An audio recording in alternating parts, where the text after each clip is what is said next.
Good morning, ladies and gentlemen. We're back, just 2 days to go here in the regular season in the Power Summer Collegiate League here in Palm Springs, California. I'm Evan Schmeiser, joined by Nash Walker, and we have the Haymakers taking on the Bombers. Now, this is a relatively big game as far as the regular season is concerned. So right now, the North Stars, the Colonials, the Bombers, the Coyotes, and the Haymakers are all tied for the final seeds here in the regular season. And at the end of the regular season, the 12 and 13 seeds will play a one-game playoff in order to try and make the playoffs. So Nolan Maldonado delivers ball 2-0 the count. So William Fleece, Stephen Goldsberry, Ty Chapman, the first three scheduled hitters for the Haymakers. So a big game to say the least, because both teams want to make the playoffs. They each have one game left after this one. That'll be played tomorrow.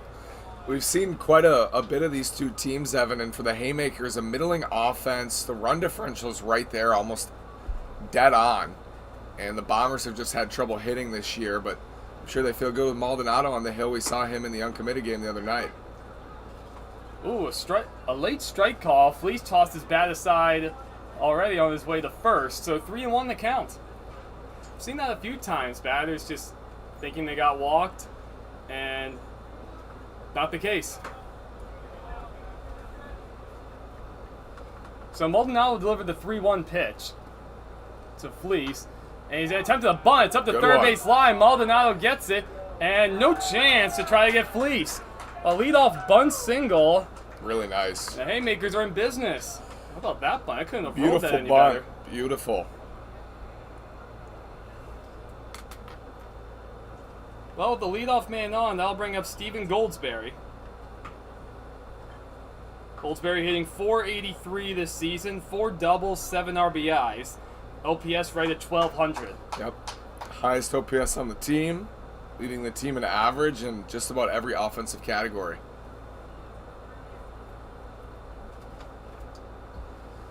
There's Maldonado, first pitch swinging, and that ball's going to dunk in the right field, just barely into the grass for a base hit. Fleece going to third. He'll get in there standing up as the throw's cut off. Well, how about that start? A Good bunt start. single, ball at the end of the bat that barely got into the outfield grass, and the Haymakers are in business. Oh, Nash, I haven't even got a chance to introduce Nolan Maldonado yet, the starting pitcher. How rude are those Haymakers? So Maldonado, this is the fifth game he's pitching in this season. He's got 10 and 2/3 innings. Good strikeout totals at 12. Very low walks guy. He's allowed his share of hits at 22. So that's something to keep an eye on, especially for an offense that struggles in the Bombers. As there goes Goldsberry.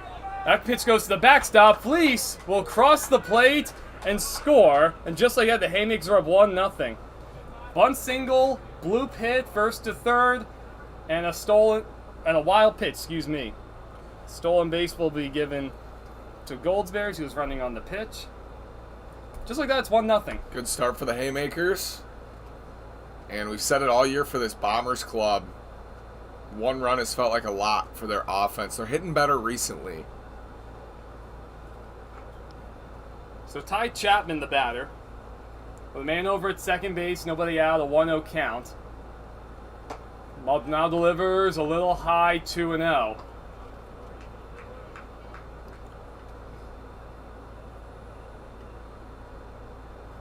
Goldsberry been one of the best hitters in the entire PSCL this year. Chapman takes ball 3 upstairs. Chapman hitting .364. No extra base hits to his credit. 4 RBIs. On base percentage just shy of 500.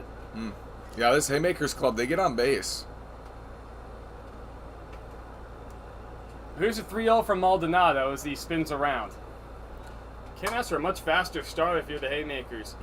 2 bloop hits, stolen base, wild pitch, 3-0 count to your third batter. The parity in the PSCL is something. Evan, Haymakers tied with both the Coyotes and Bootleggers with 71 runs on the season. Chapman draws a 4-pitch walk and puts men on first and second, nobody out. Frankly, if you're the Bombers, a little bit of a danger zone right here. You don't want this deficit getting too far away, as that'll bring the cleanup man, Jason Cropley, to the plate. Cropley hitting 355. Couple doubles, one home run, a whopping 12 RBIs. Haymakers entered today third with 95 hits on the season. Added to that total here in the first inning. First pitch swing, he hits it foul. 95 hits, 78 singles, 16 doubles.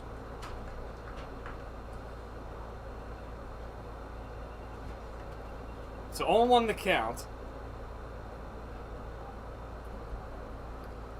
You know, as aggressive as the Haymakers are, they also lead the league in walks as a team coming into today at 72. Lumberjacks the next closest at 70.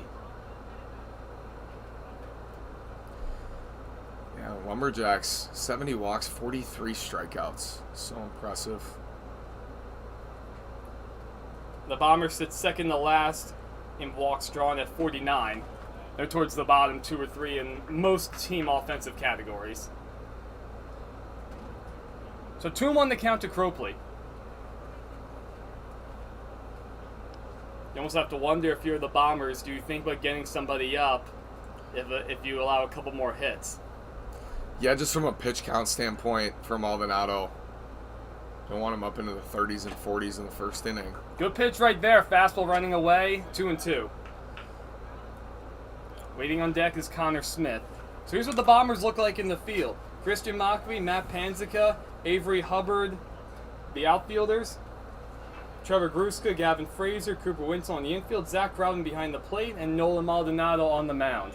So that ball gets away, and both runners will advance. Goldsberry the third, Chapman the second. So second wild pitch of the inning from Maldonado.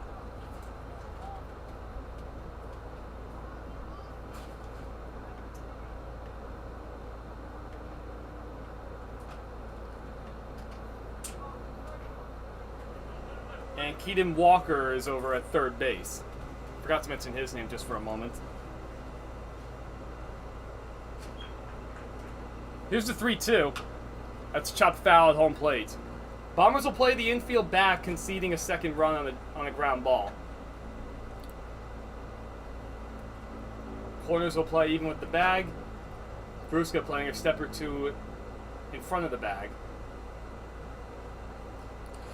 Now we saw Maldonado in one of the uncommitted games. We saw Trevor Gruska in one of those games. Some Bombers, some Haymakers. Hubbard playing shallow and right. All three outfielders playing relatively shallow. Maldonado set the 3-2. That's up and away. Ball 4. The bases are loaded with nobody out. Major danger zone for the Bombers. They've already surrendered one run. And a credit to the Haymakers putting together good at-bats here in the first. I mean, here's a mound visit early, very early, with nobody out still. So Connor Smith will be the scheduled hitter. And frankly, if you're the Bombers, he's one of the last guys you want up. Couple doubles to his credit, slugging close to 500. Only a couple RBIs. Well, a chance to try to add on to that total. I assume the Bombers will try and set up to turn a double play. Wouldn't be the end of the world for them if they allow a second run. But frankly, if they allow 3, 4, even 5, that could make things really tough for them to try and get back in it. Yeah, and when you're not guaranteed to play 7 innings, certainly not playing 9. A big first inning that takes a chunk out of that time limit can really set you back. And you know, Nash, watching the PSCL games yesterday, there's a good chance a lot of the team's pitching staffs are stretched a little bit thin. Except multiple of those games yesterday where the starting pitcher was struggling, but coaches felt like they had to leave him in and let him get beat up a little bit because they didn't have much going in the bullpen. That's called wearing it. They had to wear it. So Connor Smith, the batter. Bases loaded, nobody out. The Haymakers have scored 1 run on a couple hits. First pitch swinging, that's hit foul, right side out of play. So good job for Maldonado getting ahead.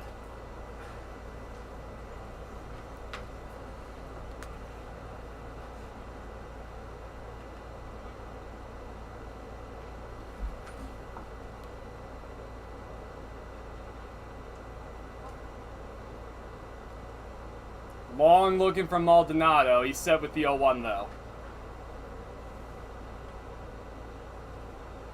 and he deals. On the outside corner, strike 2. He's ahead 0-2. Good start into this at-bat. For the Bombers, a team ERA of 5.54 this year, so not as much a pitching problem. They're toward the top half of the league. It's been an offensive struggle, but as I said, starting to swing the bats better as of late. Maldonado set, looking for a strikeout, the 0-2. Got him swinging. Smith goes down on 3 pitches. There's 1 away. Boy, is that a big out for the Bombers. Now, ground ball, you can get out of this thing with a double play.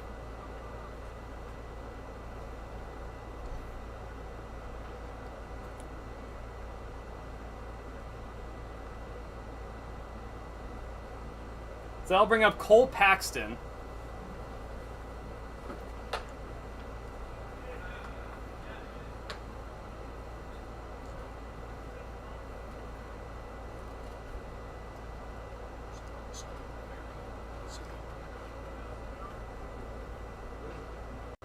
Excuse me, that's Raul Soto Romero.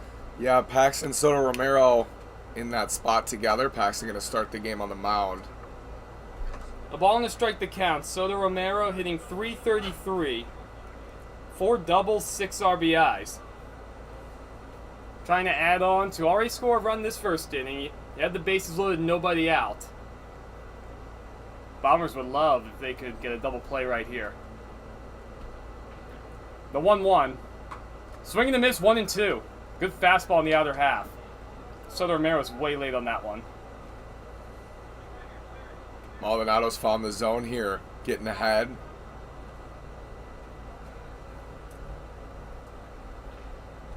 So looking for another strikeout is Maldonado. Or frankly, a ground ball. The 1-2. Fastball, hit out to left field. Mockabee over and in. That's going to drop in front of him, a base hit.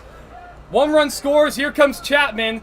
And the throw's going to be late. 2 runs cross the plate. The ball gets away. Cropley, he's calling the rundown now. Throw back to second, and it's late. So Cropley escapes a rundown. But regardless, a 2 RBI single for Raul Soto Romero. And the Haymakers are up 3-0. Tough luck for Maldonado. Ball wasn't hit particularly hard. Found a hole out there in left field. Good first inning for the Haymakers.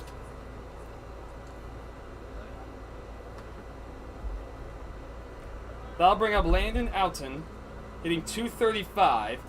No extra base hits, 3 RBIs to his credit. So that would have been on first and second with 1 out. Haymakers lead 3-0.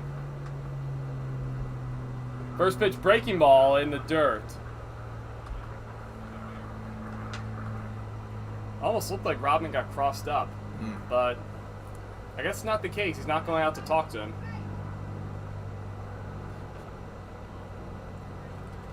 So 3 hits, 3 runs on the inning, a couple walks, a couple wild pitches.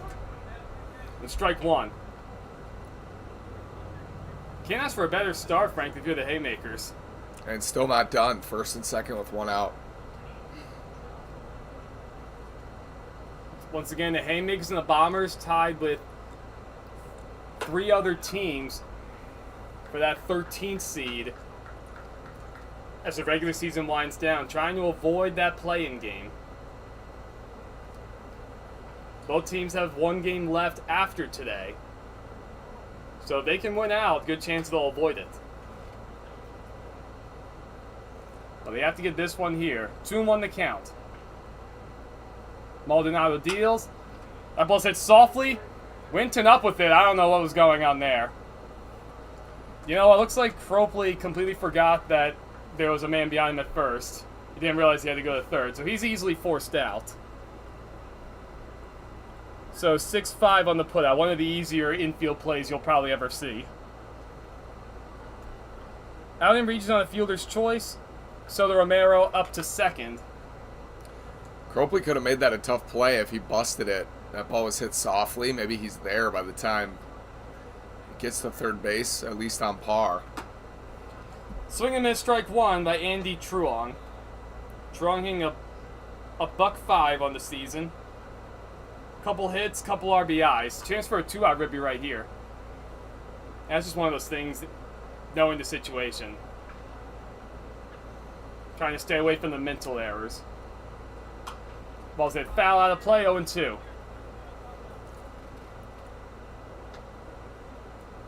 Long first for Maldonado here. One strike away, though.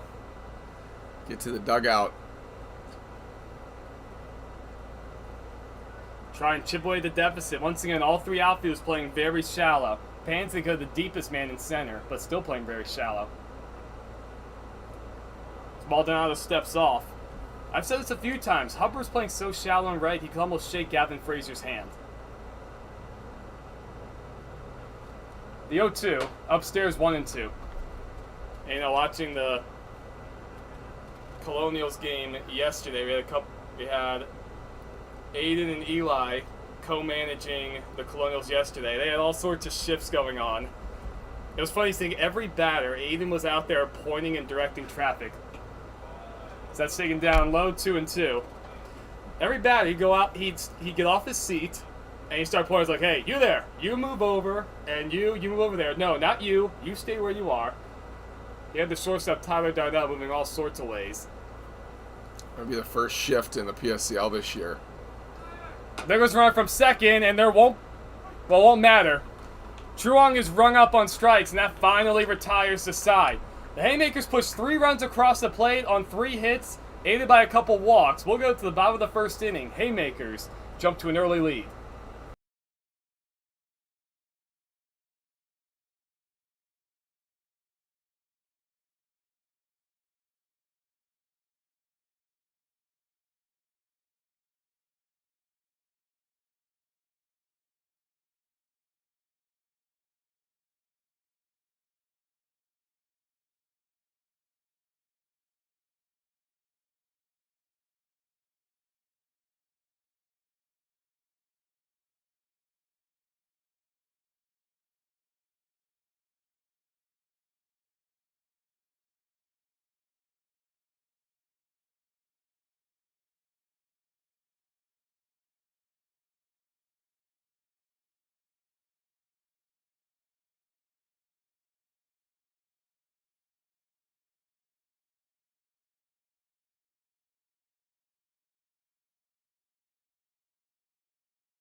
Ladies and gentlemen, we're back for the bottom of the first inning. The Bombers will take their first hacks. Avery Hubbard, Julian Gonzalez, Zach Rodman, the first 3 scheduled hitters.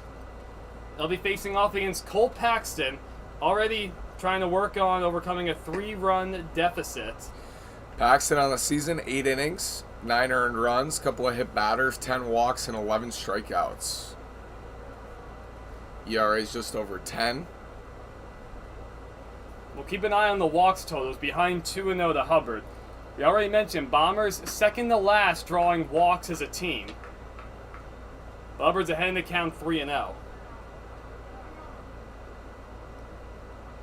Bombers absolutely love to get base runners. Hubbard hitting 100 this season. 4 RBIs. He has not walked yet this season. Hubbard's more of a pitcher. The 3-0, taking all the way, and that's down low. He draws a 4-pitch walk. So good start for the Bombers. They get the leadoff man aboard. Yeah, equally not good start for the Haymakers. You have a 3-0 lead. Want to make them beat you. This is a Bombers team dead last with a 586 OPS. They're last with a 210 batting average. They're last in on-base percentage at 354, and they're slugging 252. That is last as well. 232, excuse me. Well said, Nash. So Julian Gonzalez, the next batter.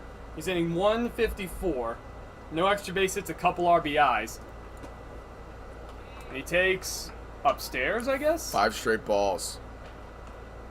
I wouldn't look like that bad of a pitch. But 1-0 nonetheless, as you said, Nash, 5 straight balls out of the zone to start things off. For what's worth, the Bombers also last in stealing bases at 12. The next closest team is the Chill at 17. 2-0 the count. Goes to the breaking ball. We're going to have a quick meeting on the mound. Frankly, I like this idea by the coach. Waving everybody off, just the pitcher and catcher. Trying to get things settled down. You're safe to a 3-run lead already.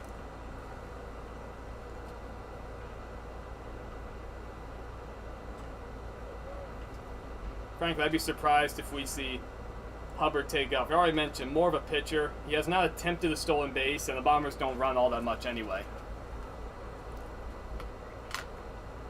And especially if Paxton's struggling with command out of the gate. Last thing you want to do is run into an out. Yeah, make him come to you here. So 2-0 the count. Paxton set. He delivers in there for strike one right down the chute. So good sign after that mound meeting. After starting the game 6 straight balls, he delivers a good fastball. The Haymakers look to turn 2. Pretty good lead from Hubbard at first. If he tries to take second, I'll be the most surprised man in the entire stadium. Long look in from Paxton. The 2-1 breaking ball misses inside 3-1.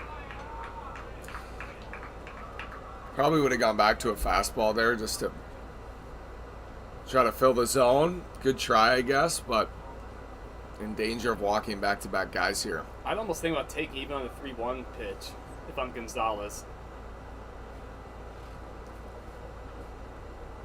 At 3-1, he swings away and he pops that up shallow right field. Truon coming on, and he makes a nice running catch just inside the right field foul line. And so a good sign for Paxton able to get that first out. He started the game 7 out of his first 8 pitches out of the zone. He was able to get the first out though. As far as the Haymakers are concerned, here's how they look in the field. Cade Goki, William Fleece, Andy Truong, left, center, and right. Ty Chapman, Landon Oughton, Stephen Goldsberry, Eric Galosich, over from third to first base. Connor Smith behind the plate, and of course Cole Paxton on the mound. Robin takes a fastball, little high, ball 1. Haymakers once again looking to turn 2. Paxton trying to record a shutdown inning after he was staked to a 3-0 lead.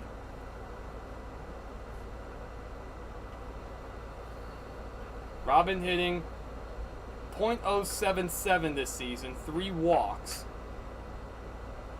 1 for 13 on the season.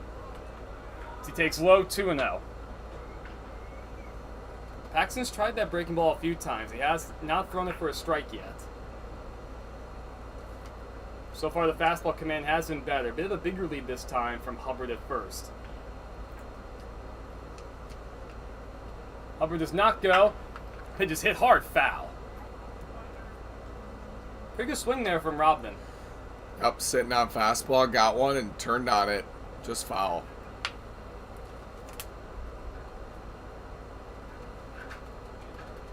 So I mentioned at the top of the broadcast, the regular season will end tomorrow. Full slate of games on tomorrow's schedule.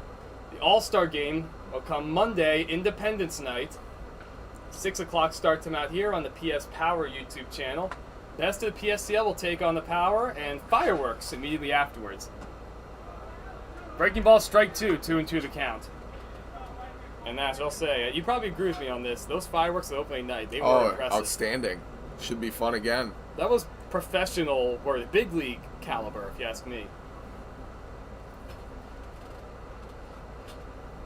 So 2-2 the count now. Paxton will deal to Rodman, who's able to get a breaking ball over for strike 2. And he set another long look in. He'll deal to 2-2. That ball's popped up. And it's going to foul and out of play back towards us. And over our heads. Hands went up. Yeah, a little bit. You know, Nash, Marshall and I had a foul ball yesterday that hit right off the top of the screen that felt like it had a really good chance of coming right at me. Mm-hmm. Like it just had that spin. So we'll do it again. 2-2 the count to Rodman. Paxton will deal. Hubbard over at first. He drew a leadoff walk. The pitch. Good breaking ball. Swung on and missed. Started out in the zone. Went down in the dirt. Nasty looking breaking ball from Paxton. There's 2 outs. So a good bounce back after walking the first man and getting the next 2 batters. That brings up Matt Panzica, the center fielder.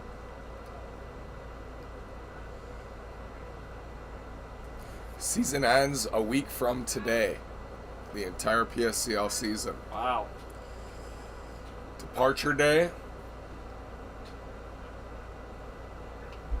Yeah, everybody goes back home after a month of almost nonstop baseball. Mm-hmm. First pitch up and away. 1-0 to Panzica. Panzica 1 for 12 this season at the plate. Couple walks. He's been hit by a pitch once.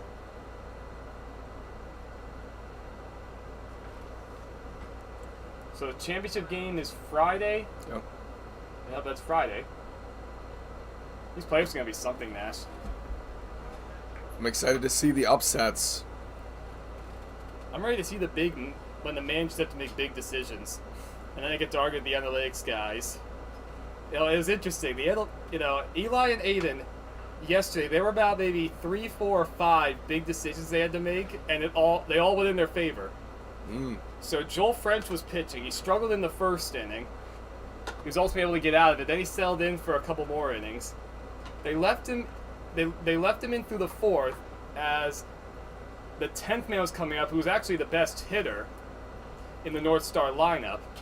And even for the leadoff man, French was waving off them initially because they were thinking about taking him out.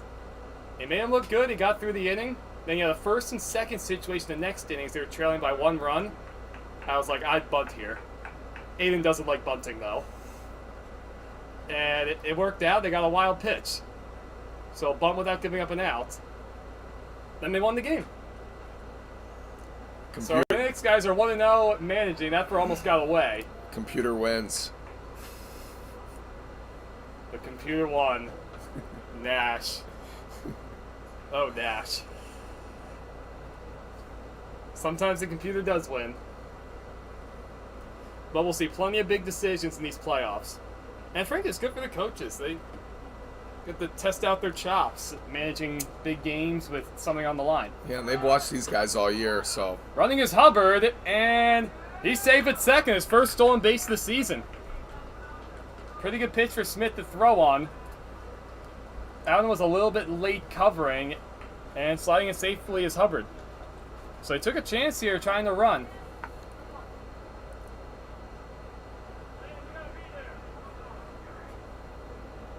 So now a man in scoring position for Panzica. The Bombers trying to get a run back. Jeez, that's a major bleed from Hubbard. Honestly, that's taking a chance there. Yeah, I don't know why. They sit you're scoring easily, most likely. And I know he's a pitcher. May not be quite as used to running the bases. Last thing you want to do is run into an out. Way outside. And that's ball 4. So second walk of the inning drawn by the Bombers. That puts them at first and second with 2 outs.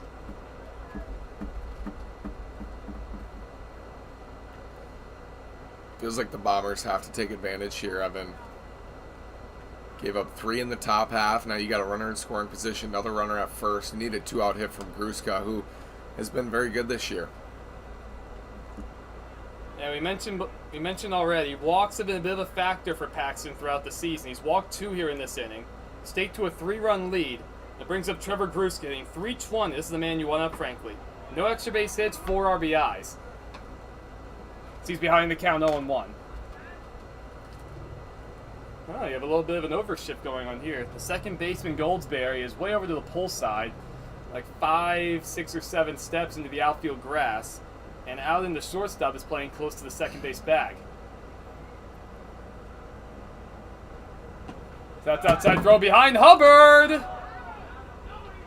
And, ooh, just save. I think the throw might have been dropped. Would have been bang either way. Boy, that was a close play. Good throw from Smith, too, behind the plate. Yeah, Anthony and we, the coach for the Haymakers, thinks he got him, and I wasn't sure. Very close. Yeah, if we had instant replay, maybe we'd see a challenge here. I'm going to say, Nash, that the Haymakers have taken a page out of the book of the analytics crew with the way they're shifting. It seems like every left-handed batter yesterday, you had some kind of overshift on. And here we go here with another lefty up. Another breaking ball way outside. Paxton is not quite at the feel of that breaking pitch. He threw a couple good ones early this inning. Yep. Gruska sitting fastball here on 2-1. Grip and rip. Look at that overshift in the outfield. Fleece is practically playing right center field. Goki and Lepp's playing straight up and very shallow. All sorts of room in left centers. That's low 3-1. And the right fielder Truong is almost hugging the right field line. I have not seen any kind of overshift like this on any batter yet. Because even yesterday, our analytics guys weren't doing a lot of movement with the outfielders. Throw behind the runner, he's safe. Yeah, it's essentially a 4-man outfield. Pretty much is. Remember the one play, I think it was a year ago, where Machado ended up making a catch in the right field corner at Petco Park? I do. That's what told me the shifts had to go in the big leagues. Here's a 3-1. Gruska takes on the outside corner, so the runners will be off here. 3-2, 2 outs, first and second. Frank, this is a big at-bat right here.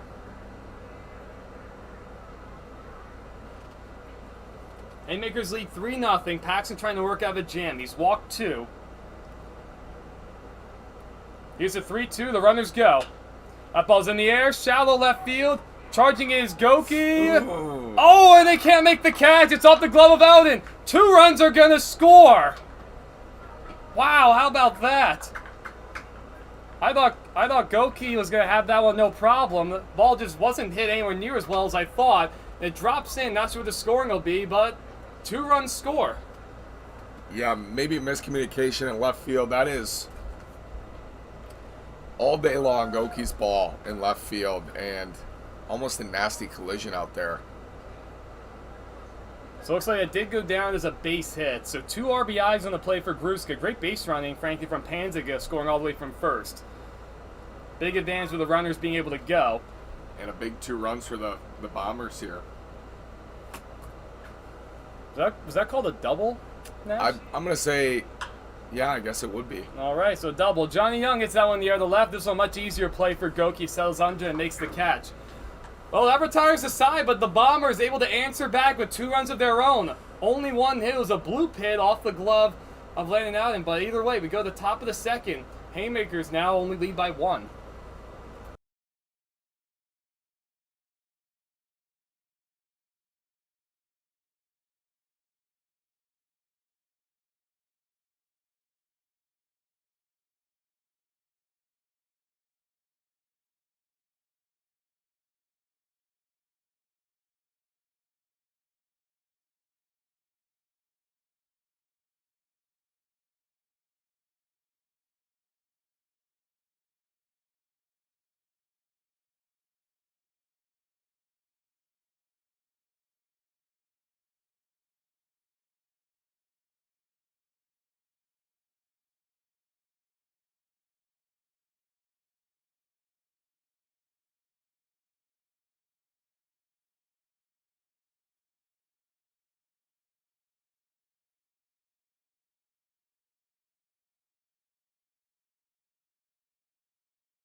Ladies and gentlemen, we're back for the top of the second inning.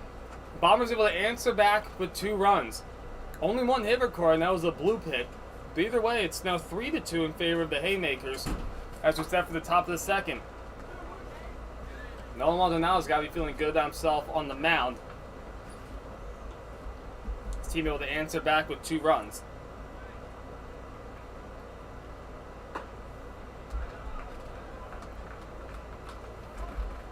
Anyway, quick strikeout right here, 1 away, just like that. Back-to-back strikeouts for Maldonado. One to finish off the first and now to start the second.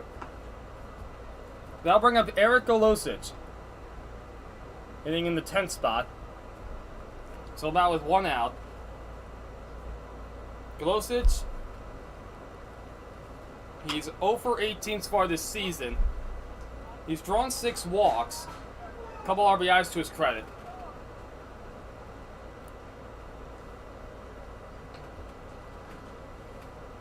So that with 1 out. Looks like we do have some action in the Haymaker bullpen. That's interesting to see.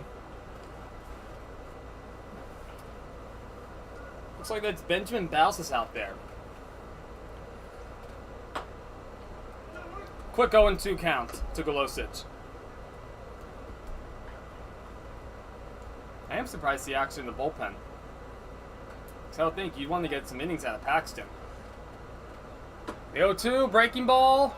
Oh, wow. Called outside. The entire Bombers infield is getting ready to throw it around.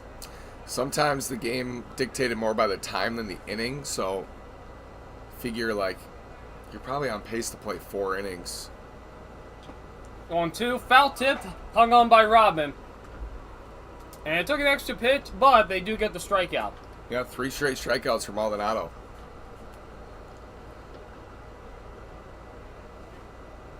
To the top of the order we go. It brings up William Fleece. He bunted for a base hit and eventually scored the first run of the game.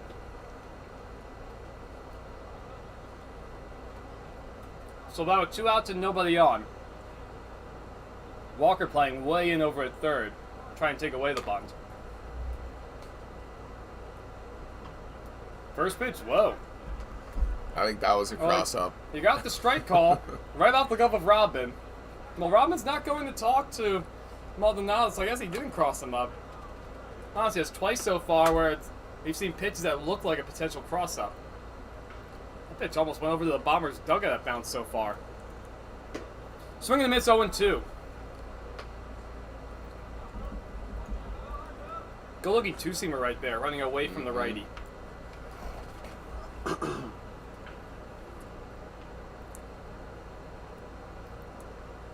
Maldonado looking for a shutdown inning, the 0-2. Ball's hit hard, that's going to get down for a base hit in the right center field. Fleece takes a big turn, he's taking a turn for second. The ball's bobbled out there. And pulling in the second with a 2-out double is William Fleece. Would have been bang-bang if Pansica came up with a clean lead. Not to be the case, so now man in scoring position for the Haymakers. All of a sudden, they're back in business. Good base running from Fleece. Take the extra bag.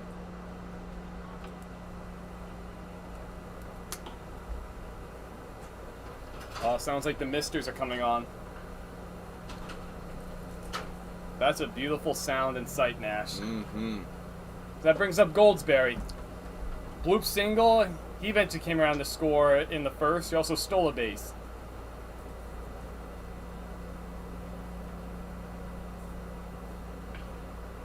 I mentioned this about the Bombers. Haymakers also not a team that runs all that much.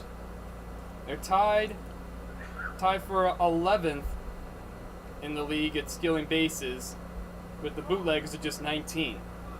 19 that was coming into this game. 1-0 the count to Goldsberry. Trying to get back one of those runs they surrendered to the Bombers. That ball's hit hard out to center field. It's going to drop in there for a base hit. Wait, the Stubbs was giving the Fleece initially.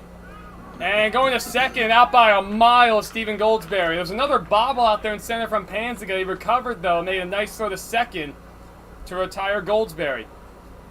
So a couple hits on the board, no runs, and only one man left for the Haymakers. They run themselves out of a potential rally in the second inning. So we go to the bottom of the frame. Haymakers still lead 3-2.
We're set for the bottom of the second inning. Bombers will send Keaton Walker, Cooper Winton, and Christian Maccabee to the plate. So 7, 8, 9. They're batting 10. First pitch swinging is Walker, and that's going to dump in there. And it will be a base hit. Boy, that ball's right off the end of the bat. It fell maybe 5 feet into the outfield grass behind first. Could have been maybe a play at first, but a bobble, and it'll be a base hit for Walker. Seen some strange-looking base hits so far, Nash. Yeah, lightly hit balls falling in, getting BABIP'd, as they say. BABIP'd. What's BABIP again? Batting average on balls in play. Oh. Average about 300. So they'll bring up Cooper Winton, hitting .261, no extra base hits, no RBIs as of yet. So about nobody out and a man at first. Big hole on the right side as the middle infield pinching to turn 2. Breaking ball, strike 1. Looks like the outside part of the plate's going to be open for business. That might have been his best breaking ball of the day, Evan, in his first pitch to Winton. Relatively short lead from Walker at first. The 0-1. Walker started and stopped. Is taken outside.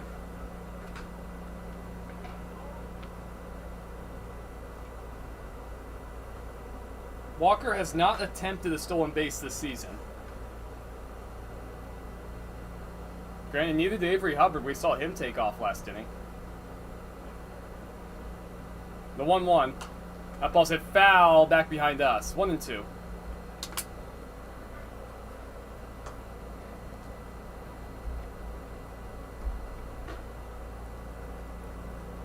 So a full day of PSCL games today. The Bootleggers take on the Grizzly as of right now on the turf field. And the Chill and the Snowbirds are playing at the high school field right now. So all 3 sites being used. The 1-2 ball's hit hard up the middle. Called on the line by Alden. And that's going to be an easy double play. Walker already started towards second base. He had no chance to try and get back. It's just like that. Not a typical, but a 6-3 double play. BABIP again right there, Evan. Ball hit hard and right into the glove. And the last hit was a blooper. That's baseball. Baseball is a funny game. That'll bring up Christian Maccabee, the 9th man in the batting order. Both teams batting 10s. He takes a breaking ball, strike 1. Paxton's looked much more sharp this inning, getting ahead of hitters especially.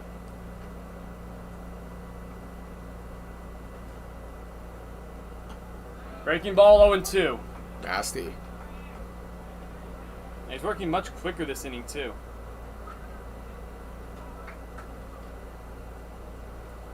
Goldsberry playing a very deep second base, regardless, a few steps into the outfield grass. The 0-2. Breaking ball, little inside, ball 1. Connor Smith, the catcher, liked the pitch, though.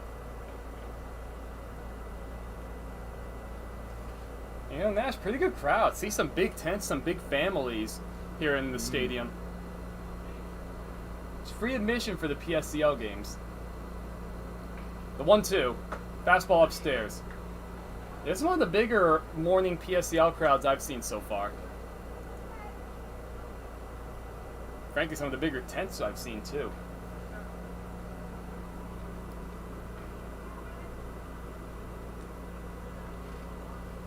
So 2-2, 2 outs, nobody on base here in the bottom of the second. Breaking ball, 3-2. So Paxton work ahead, 0-2. 3 straight balls have worked into a full count. Haymakers lead 3-2.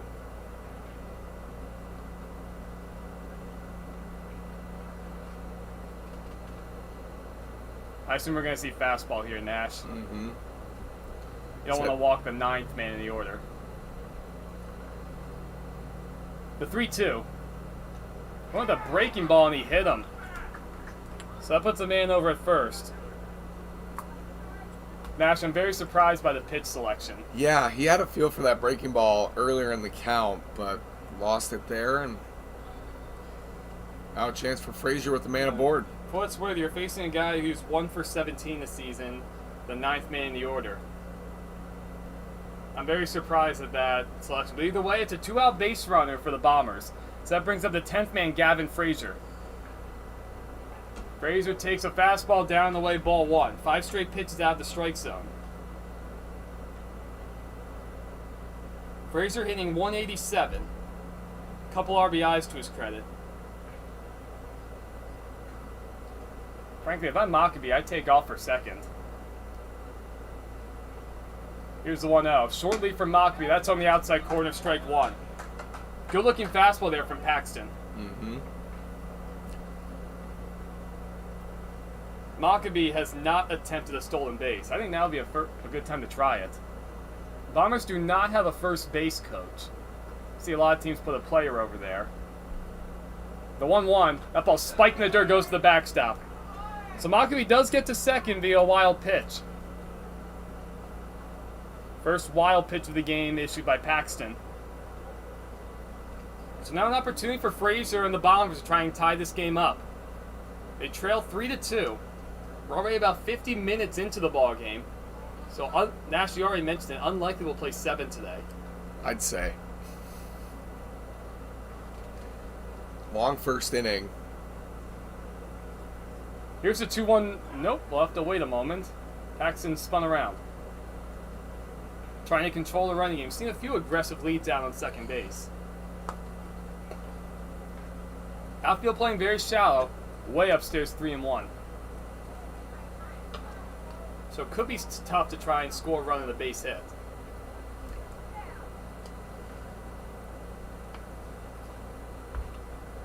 Nash looking for a fastball out over the plate if you're Frazier. Mm-hmm. I don't think Paxton wants another extended inning here. I mean, we know Paxton, he'll throw that breaking ball anytime in the count. So 3-1, he goes to another breaking ball, and it's low, ball 4. So he's gotten ahead with the fastball, and then he's been going to the breaking ball, and he's lost 2 hitters in a row. 4 free passes on the day. That includes the hit batter, and here comes Anthony Enwia. This time he's bringing the whole infield in. He's going to stick with Paxton. He probably just at least wants him to get some innings. Even more than getting out of this jam. So we'll go back to the top of the order. The scheduled batter is Avery Hubbard, who walked and scored part of that 2-run first inning for the Bombers. You think part of the conversation's about throwing more fastballs or... Yeah, probably just attack. Make him beat you. Sometimes it can be tempting to try and think too much on the mound.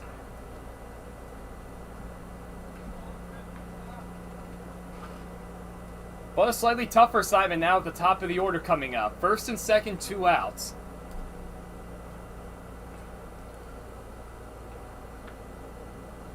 That first pitch, in there, strike 1. So we've seen 2 mound visits from coaches this game, and the pitchers delivered strike 1. Looked like Hubbard might have been taking all the way. Base hit could tie it. Down low, 1-1. So Truong playing extremely shallow and right, relatively close to the line. Fleece, the center fielder, over about 20 feet or so towards right center. And Goki playing straight up in left field. So a lot of room in left center. Another spin around from Paxton. Paying a lot of attention to those base runners. Both bullpens are quiet too.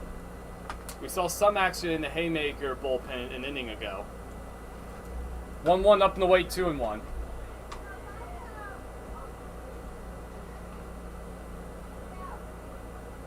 So Walker singled to lead off this inning. He was erased by a line-out double play by Cooper Winton. And it's been a bit of a struggle the past 3 hitters for Paxton. Ooh.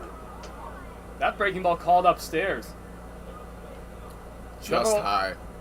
Must have been high. Several Haymaker fans couldn't believe that was called a ball. But granted, sometimes if you're all over the place, you may not get the benefit of the doubt. The 3-1. Good swing. That ball's raised in the air to fairly deep center field. Fleece going back, and he's there. He'll put it away with a nice over-the-shoulder grab. Hubbard gave that one a ride, but the good play by Fleece leaves 2 men on. So no runs, 1 hit, and 2 men left for the Haymakers. We go to the top of the 3rd. Haymakers still lead 3-2.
To the top of the 3rd we go. It'll be Chapman, Cropley, and Smith, the scheduled hitters for the Haymakers.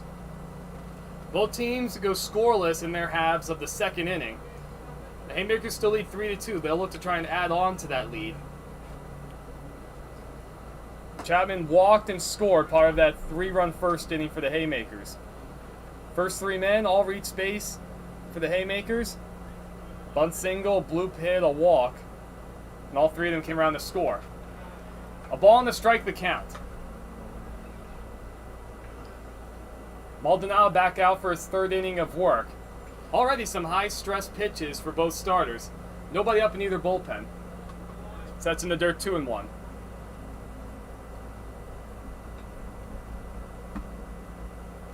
Maldonado had struck out 3 in a row, then the double and the single. And a base running gaff kept a run off the board. Nash, how'd the Twins do yesterday? Byron Buxton walk-off 2-run homer. Oh, you love Buxton. Yep. That ball's ripped in the left field for a base hit. Chapman's on for the 2nd time today.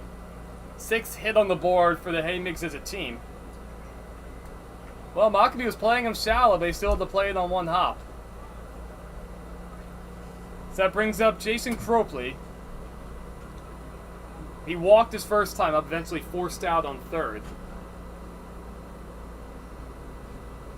Yeah, 6 hits, as you said, Evan, for the Haymakers. I feel like they should have more than 3 runs. First pitch swinging, that ball's out to shortstop. To second for 1, over the first. That's going to be one of the easier double plays you'll see. Got Cropley by plenty. Good turn over there from Winton. 6-4-3. That's my favorite double play. What's your favorite double play? Oh. I like the 1-2-3 double play with the bases loaded. Just a backbreaker for an offense.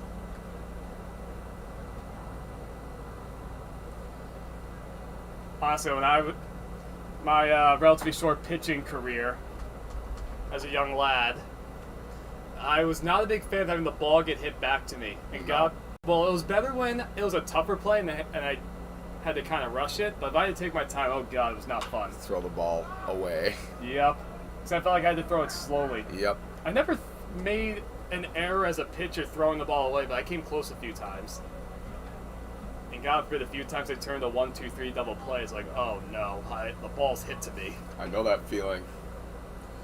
And like it's hit sharply, I have so much time to throw the ball to home plate. It's a mental game. Oh, it is. 0-2 the count on Smith, who struck out his first time up.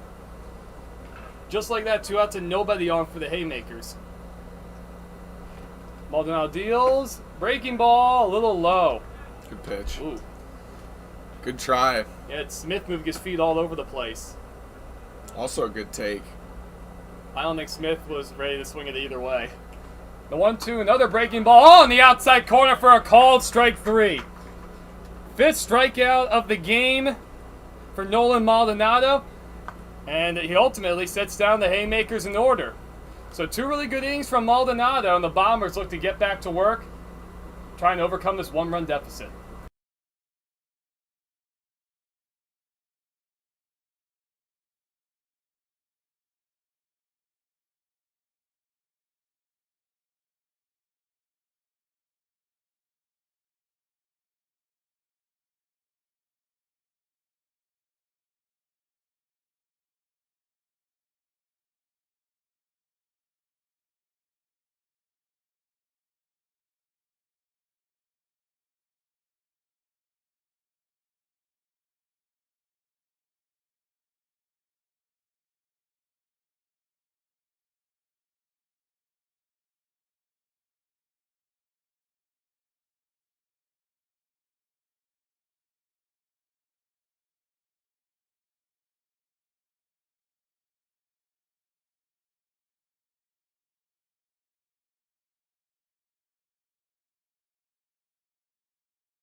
We're set for the bottom of the 3rd inning, ladies and gentlemen.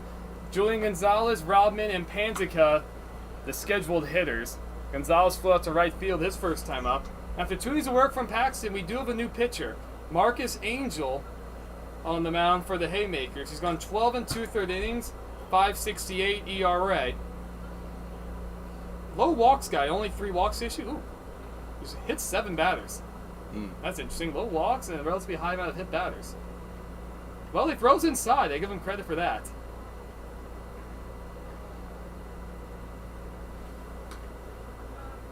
Yeah, kind of impressive. The ERA's in check. You hit 7 batters. So Angel is tied for hitting the 2nd most batters in the league. The leader's at 8. We've seen our share of batters get hit this season by pitches. And frankly, I just assume that's because pitchers are throwing inside. I give him credit for that. So 3-1 the count, though, to Gonzalez. The Bombers trail by 1. Left a couple men aboard in the 2nd inning, and Gonzalez leads off this inning with a walk.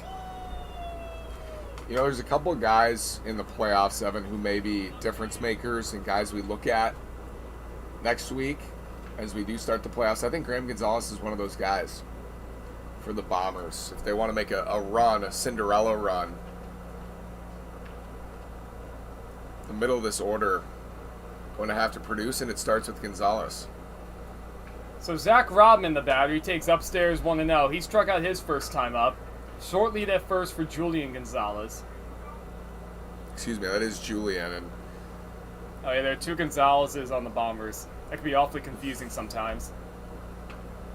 Big hole on the right side. It's That ball's hit hard on one hop. Nice play, Chapman. The second for one over the first. Really good double play. How about that play by Chapman? Glove down the backhand on a sharply hit ball. My second favorite double play, 5-4-3.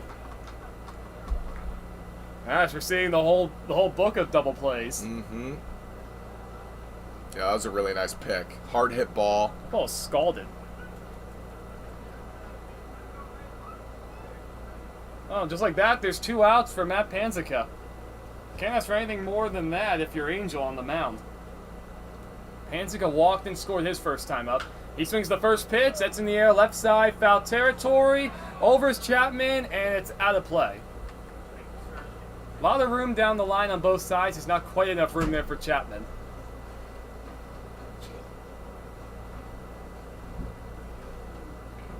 But a good sign from Angel nonetheless. He works ahead 0-1. Look at this overshift. I think Goldsberry is even deeper than the last time Panzica was at the plate.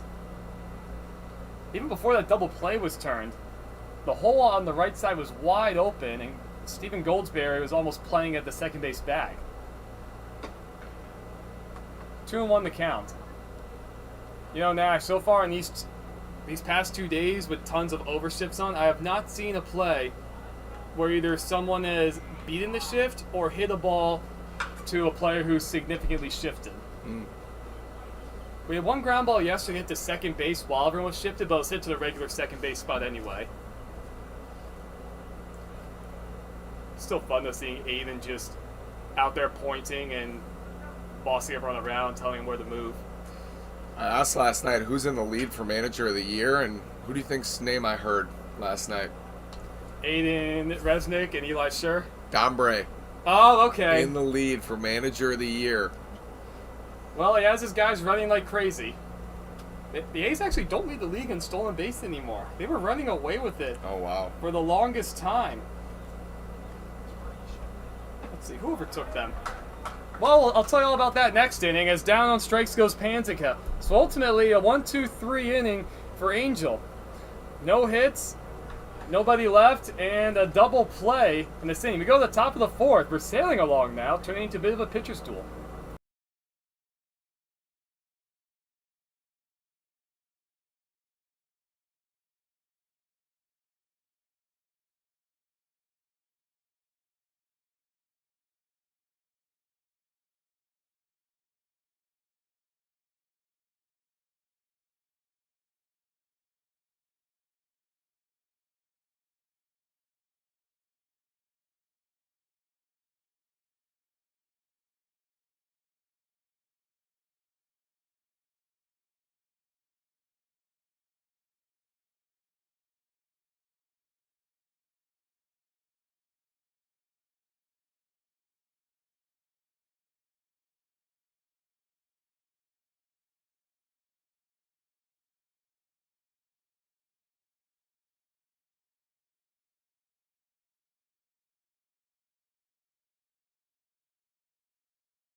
We're set for the top of the 4th inning, and just to go back on that stolen bases point, you know, the Snowbirds overtook the A's stealing bases for a couple days, and I guess the reigning PSCL manager, Don Bray, he must have saw that and went, no, that's unacceptable. So now the A's come in today with 53 stolen bases, and they lead the Snowbirds by 2 with 51. And that's laced in the right center field for a base hit by Raul Soto Romero. That's going to go right onto the warning track. Soto Romero takes it. Oh, I thought he was going to go to third. So did I. Oh, he really slammed on the brakes going to second. But either way, a leadoff double. Batter finally able to take advantage of outfielders playing shallow. Hubbard was playing so shallow, the ball scooted right on by him. Just kept rolling. Soto Romero hits the ball hard. Good day for him so far. 2 for 2. So that'll bring up Landon Alden. He reached on a fielder's choice in the first. Haymakers lead by 1. With a man on second, nobody out, he takes outside ball 1. Yeah, Soto Romero on the season now, 11 for 29, Evan. Came in with a 952 OPS. That'll certainly go up. That'll do. As Holland checks in at first base, looks like. Holland in for Trevor Gruska.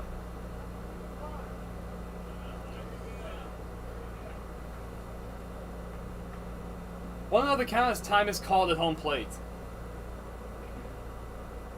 So let's see, the entire league coming into today, there have been 403 successful stolen bases and 102 men caught stealing. So that's also weekly foul, first base side. I mean, and Don Bray's even telling us, he was on the broadcast with us for those PSCL uncommitted games, that he wants to see men trying to steal bases because then it gives the catchers good work in trying to throw men out, and even to force the pitchers to have to practice holding them on. I think it's a good thing a lot of the pitchers are practicing it, because I've seen a lot of throwaways, even in power games, on trying to check the runner at first. Even like other high school games, I'm surprised how often I see the pitcher throw those balls away. And like even pitchers usually have really good control over the plate. Baseball's funny. It's a different throw. It is. And as you were saying, it can feel weird. Upstairs, 3-1 the count. Well, I assume Alden will be looking fastball and slumming the drive. Haymakers already lead by 1. They'd love to extend that lead. Nobody up in either bullpen. That was the 17th double of the season for the Haymakers. That pulls them into a tie with the North Stars for 8th in the PSCL. Once again, the outfield is playing really, really shallow. The 3-1, it's hit foul right side. Good swing from Alden. And pretty much all game, Hubbard's been almost hugging the right field line. And this time, it's Maccabee who could practically shake the hand of Walker at third. On the season, 80% success rate, 403 stolen bases, and 102 tries in the PSCL, Evan. So 8 out of every 10. Alden goes after a high fastball, 1 away. 6th strikeout of the game from Maldonado, who's still out there. But you see the flip side of that. For the Dragons, 29 steals, but they've been caught 15 times. And at that point, you're just giving away outs. Well, for the Bombers, it's 12 stolen bases. They've been caught 8 times. Oof. So not a great success rate. But the Grizzly are 41 for 44. That's really impressive. That's really picking some good times to run. The Power, I think we said the Power were 43 for 46 going into the game last night. Yeah, they've been impressive stealing bases. It's just incredible. Especially these new guys we brought in, like I think Torrey Swede and especially Isaiah Alvarez. Those guys can fly. Mazzetti 6 for 6 going into last night's game. Mazzetti moves pretty darn well for a big man. You ever stood next to him, Nash? He looks bigger than 6'4". Yeah, he caught last night and had a double and a triple, of course. Yep. I mean, didn't he play every position in a game of... I forget which game it was. He's bounced around quite a bit. I've seen him play third. I know he's played first. He has a good arm. He said he can do it all. It's funny. He didn't even start the first 2 games. Then he had a big 2 double and like 4 or 5 RBI performance. He's been a starter ever since. And he pitches and hits during his regular seasons. And a 1 foul tipped into the glove of Robin. 0-2 the count to Truong. Well, we'll have the All-Star team. I believe our analytics crew is still working on that roster. And they'll play the Power on Monday night. That could be a really good game. I could easily see this PSCL group giving them a tough game, at least. Yeah, especially if the Power don't throw their aces. Yeah, my question is, it looked like strike 3. My question is, you have Spencer Dickinson, who's now joined the Power, and he's hitting the snot out of the ball for the Power. He has hit it up with the Power? Yeah, he drove in 3 last night. I think he's 5 for 11 on the season or 6 for 11. Is he going to play in the PSCL All-Star game? Is he going to play for the Power? I would assume he played for the Power because you want to give an extra. You don't want to take a spot away from a PSCL guy. Yep. Well, that changes things. Dickinson's been the best hitter in the PSCL this year by many categories. So, it's things like that. And likely for the PSCL pitchers, you wouldn't see anybody throw more than 1 or 2 innings, especially with the playoffs coming up. And the way these schedules are condensed anyway. The 1-2, that's low to Truong. So we're getting word Dickinson and Amavisco will be on the Power. Jacob Mejia and Caleb Skull will be on the PSCL. So, are they officially All-Stars? Yes. Jacob Mejia has been unbelievably good for the Lumberjacks. Oh, yeah, he has. Caleb Skull for the A's. I think it seems like almost everybody in the Lumberjacks' lives has been great. Swung on and missed. Truong goes after a high fastball, as there's now 2 outs. And Caleb Skull, too, we saw hit a home run here. He's had quite a few extra base hits. That'll bring up Cade Goki. Struck out his only at bat in the 2nd inning. Back-to-back strikeouts after the leadoff double. And a big swing and a miss right there. Maldonado's bringing it.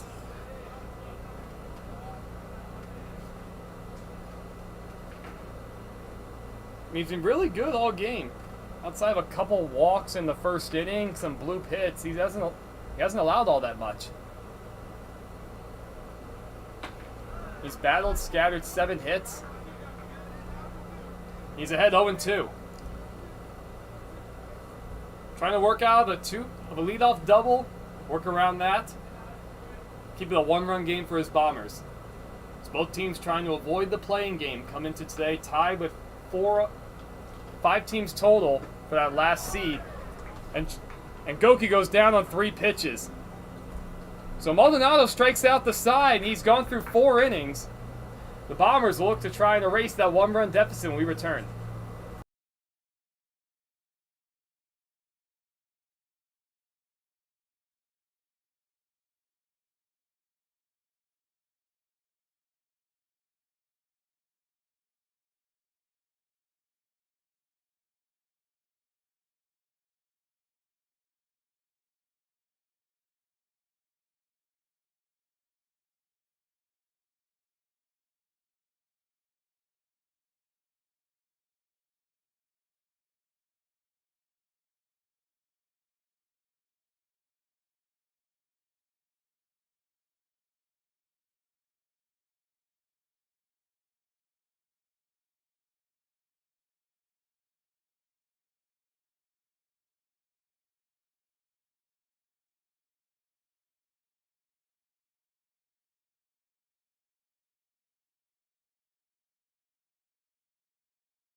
So we're set for the bottom of the 4th inning, and Nash, we predicted we would not get through 7 innings. We've been sailing along the past couple innings, frankly.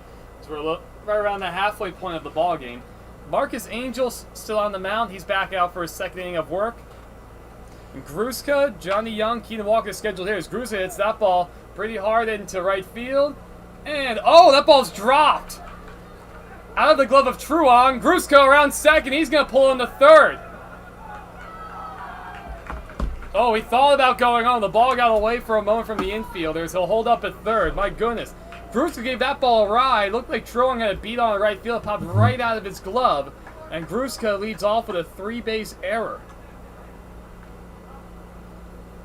Oh, the Bombers trying to erase a 1-run deficit. That's a good way to get it started for them.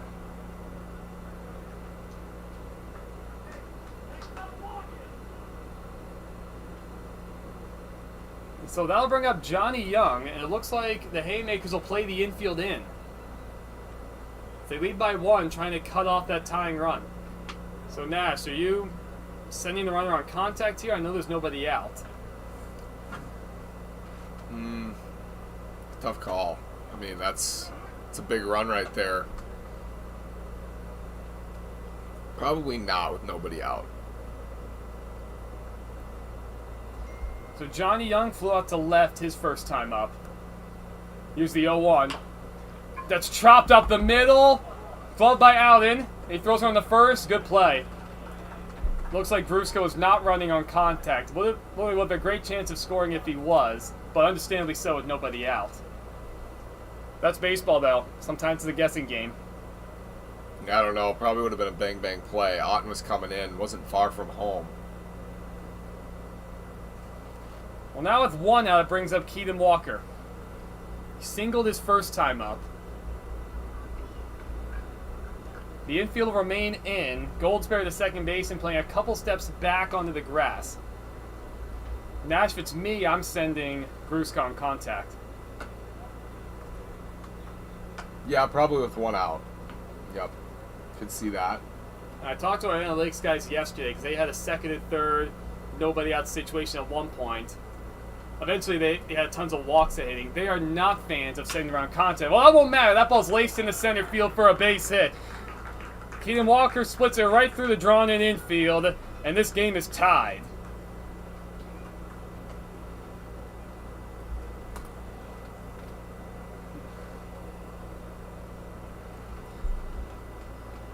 So a big RBI hit for Walker to tie this game.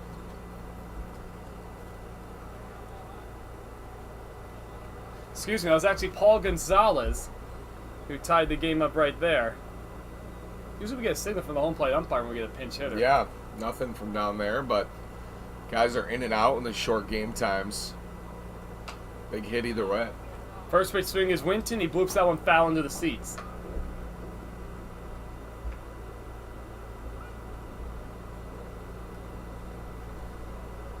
So 0-1 the count here with 1 out. In the bottom of the third inning, we're tied at 3.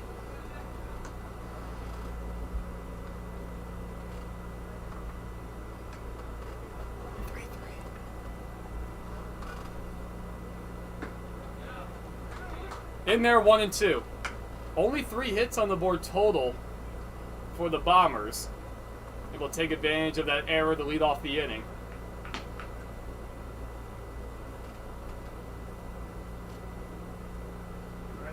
Pretty good lead from Gonzalez at first. Here's the 0-2. Way upstairs, try the breaking ball. Haymakers 7, try and turn 2. Now we're tied. I have not had the chance to call a tie game, Nash. I know there have been quite a few this season. Mm-hmm.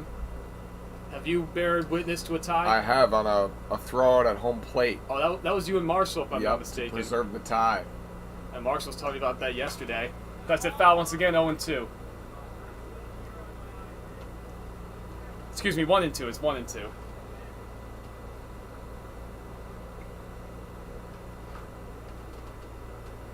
So some drama. I mean, there's been a lot of drama in the PSCL in some of these games. It's been fun. I'm gonna miss watching these guys compete every morning. Oh, there's no doubt. Oh, hey, Nash, the best is yet to come with the postseason. True. The 1-2. That's inside 2-2. Now, we talked to the analytics guys a few times. They often ask us, what's so different about the postseason? I want to say there's a lot different about the postseason. Small sample sizes, and you have to make big decisions with seasons on the line. Here's a 2-2. Tries another breaking ball. It's outside. Yeah, just missed. Good try. Yeah, not quite the same feel of that breaking ball, at least to the lefty.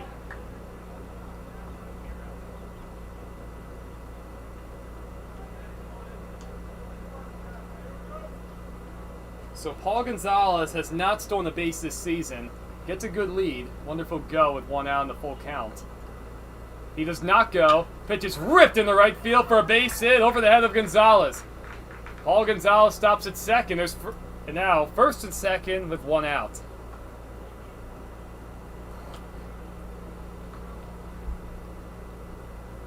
Good swing from Winton. And good job from Gonzalez avoiding that line drive. Oh, big spot here for Maccabee. Oh, looks like we're going to get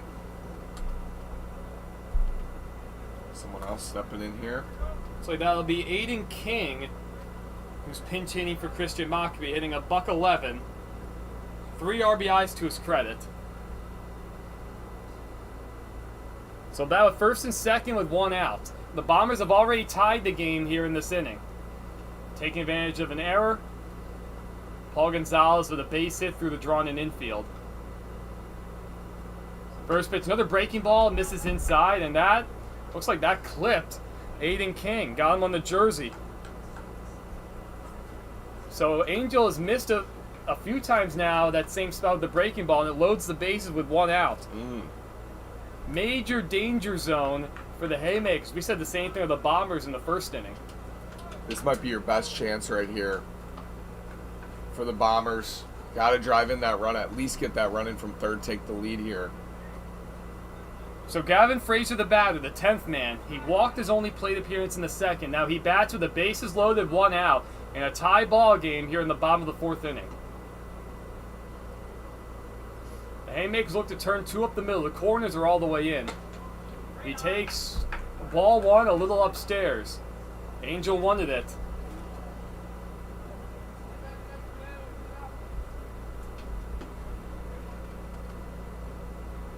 Angel going out of the stretch, the 1-0. That's on the outside corner, strike 1. Absolutely huge at bat here. 2 teams trying to avoid the play-in game. Caleb Largaspada up in the bullpen for the Haymakers. But it's Angels inning right now.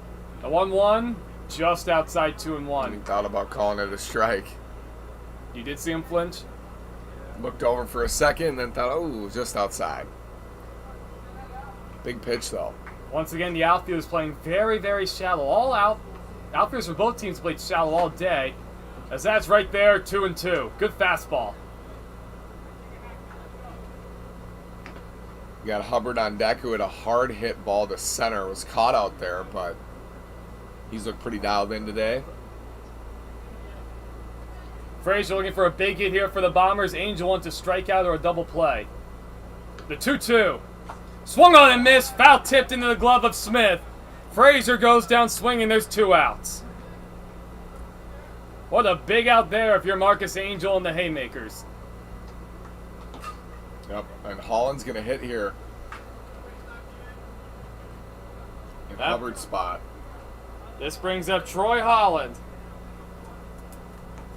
One of the big men in the order. 6 RBIs this season, 1 double to his credit. Came on to play first base. He bats in Avery Hubbard's spot. With 2 outs and the bases loaded, he takes a breaking ball outside. And now with the big man out, the outfielders are playing pretty deep. Goldsberry playing practically in shallow right field. So potentially a lot of room for Holland.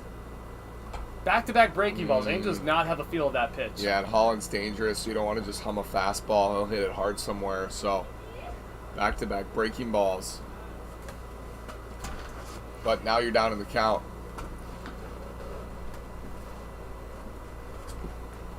Here's the 2-0. Upstairs 3-0. Nash. Putting the take sign on or a green light for the big man?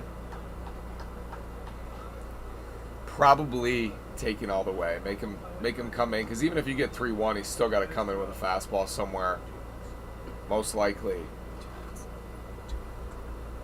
3-0, 2 outs here in the bottom of the 4th. Here's the pitch. Holland takes ball 4 low. Angel can't believe that was called a ball. Neither can the Haymakers. A 4-pitch walk either way. And the Bombers take the lead. Crossing the plate is Paul Gonzalez. 7th RBI of the season for Holland.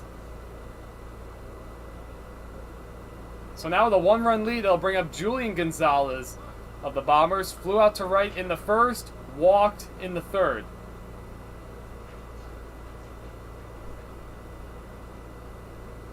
Angel steps off for a moment. He's letting his fielders reset, and we are going to have a pinch runner come out for Holland. Holland does not run well.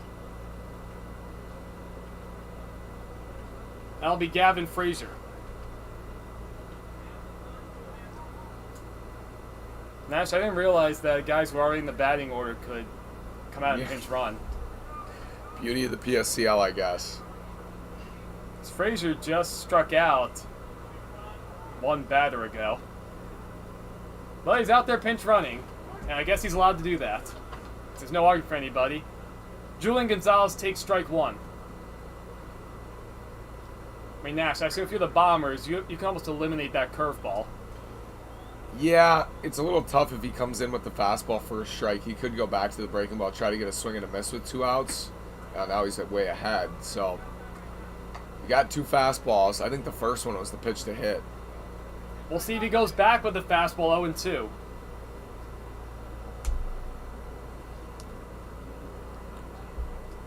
The risk with the curveball on 0-2 is you hit him in the shoulder. Or even you bounce one. Yep. Here's the 0-2 with the bases loaded. Goes to the curveball. This time he got him swinging. Julian Gonzalez goes down on 3 pitches, and that finally retires the side. But not before the Bombers are able to tie the game and then take the lead. Take advantage of a big error, a couple base hits, the big blow coming from Paul Gonzalez, tying the game singly through the drawn-in infield. We go to the top of the 5th. The Bombers now lead 4-3.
Well, the game has been completely flipped on its head as we go to the top of the 5th inning. The Bombers scored 2 runs in the previous inning. They've taken a 4-3 lead. And they're sending Ronan Nuki out on the mound in relief for Nolan Maldonado. Try and hold in this lead, perhaps even pick up a save. He's gone 6 2/3. He's allowed 6 earned runs, 7 hits. Keep an eye on the walks, 7 walks as well. He'll face 10-1-2 here in the Haymakers order. And the bottom 4 spots, they've struck out 6 times. And they're 0 for 7 tonight, or today I should say. First pitch is outside, ball 1. Golosic struck out his only at bat. 3 straight strikeouts to finish off the 4th. Right around 25 minutes left as far as our 2-hour time limit's concerned. So maybe we could go 7. Also, maybe not. I'll put it at 6. I think we'll get I think 6. there's a good chance of that. Here's the 1-1. Breaking ball that's high, 2-1. Nuki trying to record a shutdown inning after the Bombers put up a crooked number in the 4th.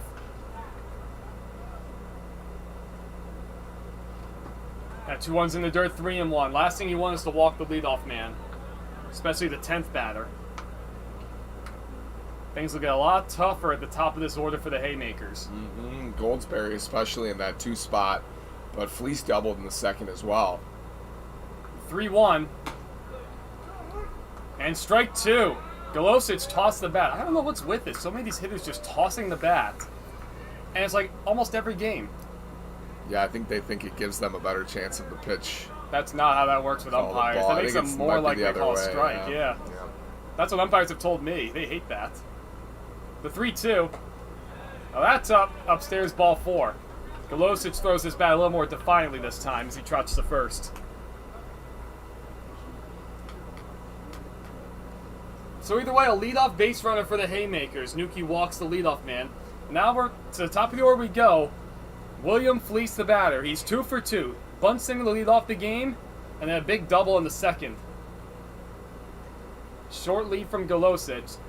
First pitch swinging, he check swings, he went around. I think Fleece was looking for something a lot harder, he didn't get it. Good job by Nuki to recognize that. That ball's in the air, shallow right field, charging in is Hubbard. Going back is Frazier, and a nice play out there in right field. Yeah, Gruska moving to right field, makes a nice catch.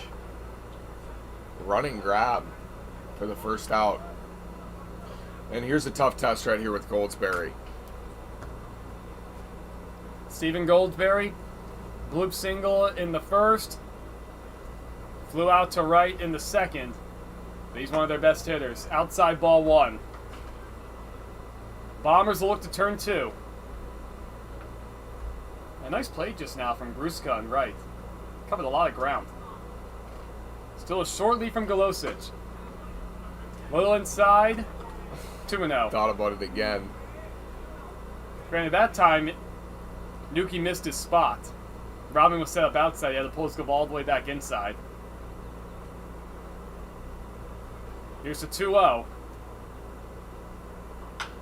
That ball's hit hard. Foul out of the play. Over into the athletic trainer's tent.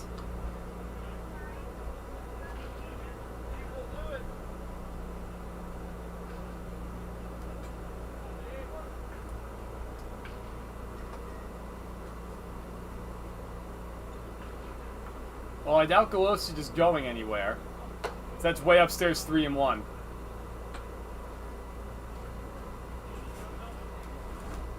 Not the spot you want to be in here.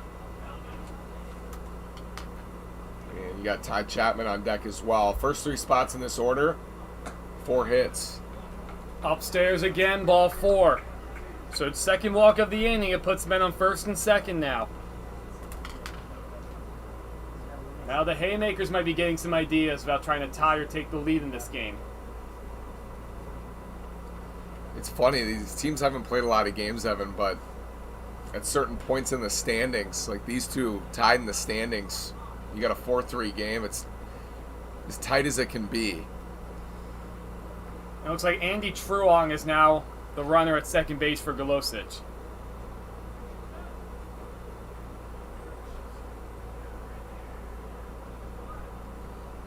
Truong does run fairly well. So Andy Truong on second, Stephen Goldsberry at first, and Chapman at the plate.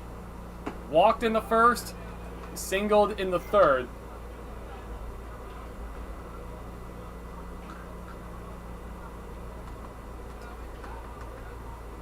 So a ball, no strikes. Boy, a base hit would be huge here for the Haymakers. The infield tries to turn 2, and that's taken upstairs 2-0. So Nash, are you taking here if you're Chapman, or are you looking to try and drive something? I'm sitting fastball over the heart of the plate. Hit it hard somewhere. A lot of room in the right center field alley, too. Gruska is way over towards the line, and Panzica is shaded towards left center. The ball's back towards the middle. It's going to get through for a base hit. Truong around second. He's going to score. The throw is going to be late. And just like that, this game is tied. Ty Chapman delivers with the big RBI base hit.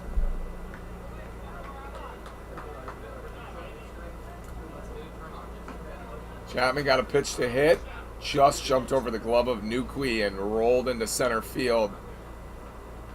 It's a big knock right there. And still only one out. 2 men aboard.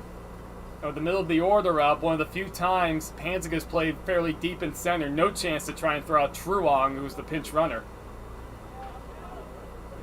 As that brings up Cropley. Goldsberry at second, Chapman over at first.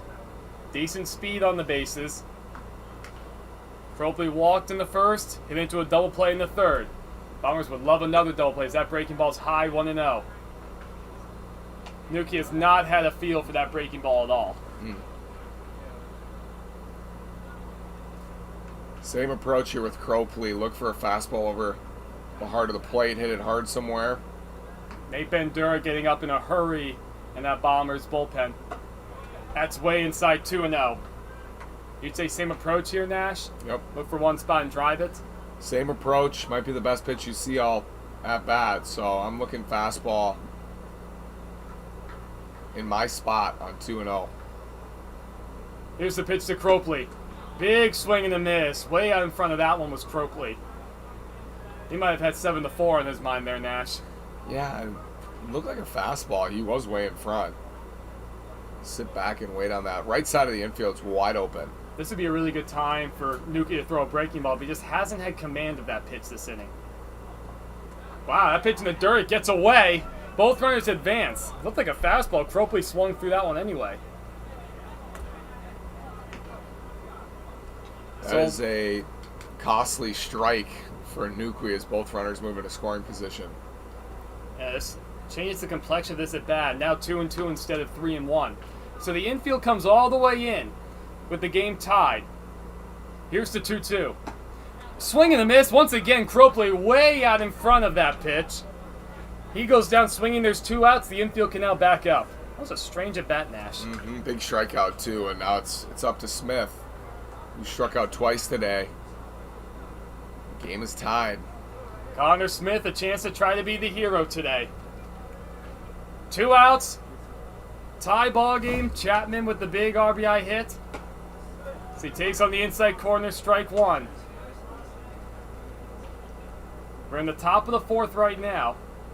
At this rate, it looks like even more likely we might only go 6 innings at the most. 2nd and 3rd. That 0-1's in the dirt. Handled by Robman. This is the guy you want to go after if you're Nukwi. You got Soto Romero on deck. He's got 2 hits, including a hard hit double.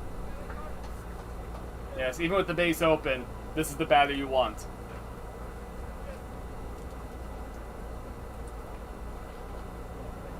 Nuki set the 1-1. Way upstairs 2-1. Nuki's allowed 1 run this inning, trying to escape the jam to preserve the tie. Looks like Bandura's done throwing in the Bomber bullpen, so he must be good to go if needed. We saw Bandura throw that first uncommitted game. He looked very good. Bomber sticking with Nuki. That's on the outside corner. Cornell play umpire 2-2. Smith can't believe the call. He thought it was outside, but it's 2-2. Nuki trying to escape the jam. Here's the pitch. Breaking ball hit foul towards the Bomber dugout. Good try. And a good job by Smith to stay on that. Tried to run a breaking ball back along the inner half. A base hit could score 2. Outfield now playing relatively shallow once again. Panzica the deepest man in center. The 2-2 once again. Breaking ball. He goes after a high breaking ball. And that finally retires the side. 3rd time Smith has gone down on strikes today. But the damage has been done. The Bombers No, Haymakers, excuse me. They put a run across the plate. The big hit from Ty Chapman delivering with the RBI single. So now we go to the bottom of the 5th inning. The Bombers, we'll see if they can answer back.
We're set for the bottom of the 5th inning.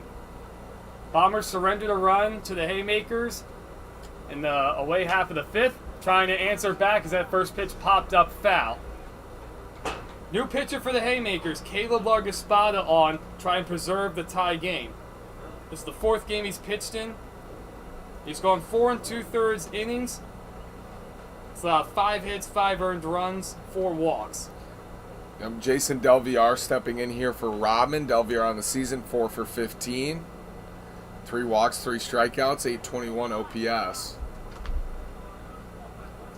As we have about 12 minutes to play, I think maybe we'll be able to get to the 6th, but this may end in a 4-4 tie. There's no way we'll go further than the 6th.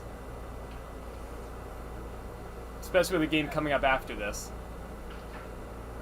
Here's the 1-1. Off the end of the bat, that's just a few rows in front of us. More like next to us. Well, travel, the ball travels pretty well during the day out here. Slightly different story at night.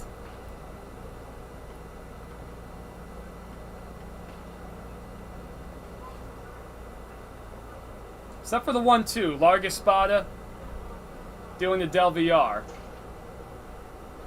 Tries a breaking ball. It's inside 2-2. Nash, take a look at these standings. The Blue Sox and the A's come into today tied for first place, 11-3. Lumberjacks a half game back at 10-3. Well, they've definitely clinched their first round byes. Top 3 teams getting a bye in the first round of the playoffs. That's low 3-2. Then you have a distant 4th place with the Grizzly. And then you have, mentioned already, Haymakers, Coyotes, Bombers, Colonials, North Stars, all tied as the last seeds. And then the Bootleggers are only a half game in front of all those teams. The Snowbirds and Chill just a game and a half away from that 12, 13 seeds. So that basically means anything can happen with that playing game, the 12 and 13 seeds. Yeah, the team I'm looking at is the Chill with the middle of their lineup with Munoz and Dickinson and Macias. They'll be able to do some damage maybe in the playoffs, I think. That's the team I'm circling as a sleeper. Evan, I don't know who you got teed up. I would have to go with...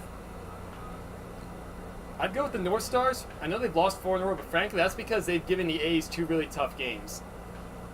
Even beat the A's one of those times. And we're going to see a bunt here. That's in front of the plate. They're going to go second for 1. In time by plenty. Safe at first. So Delviar out at second base after drawing a walk. Yeah, Weinstein laid down the bunt, came in, and didn't get very far. Nice play behind the dish there. Yeah, I'm a big fan of the bunt in this spot, playing for 1 run, but that was just not a good one. So Weinstein reaches on the fielder's choice. Good play Delviar by out Smith. at second, so there's 1 out. Yeah, very good play by Connor Smith. He was heads up.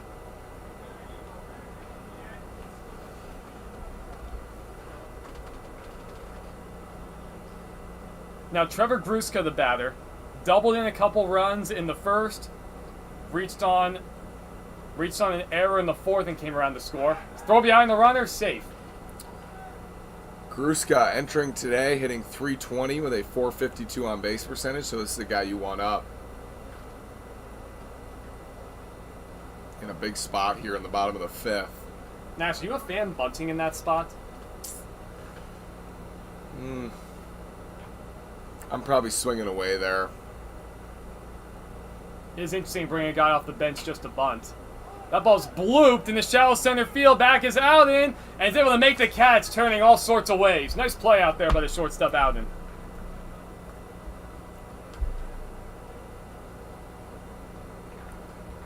And Johnny Young now. Young is 0 for 2 today. He's flown out once and grounded out once.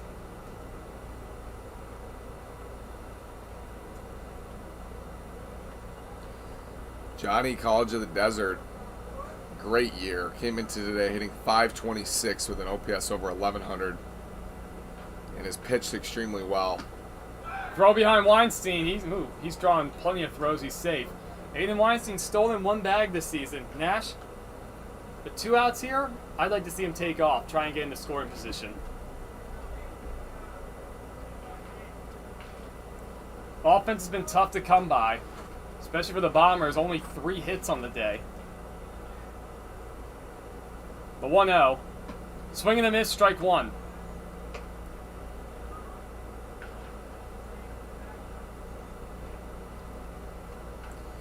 Yeah, we mentioned Bombers on the season just 12 for 20 in stolen base attempts.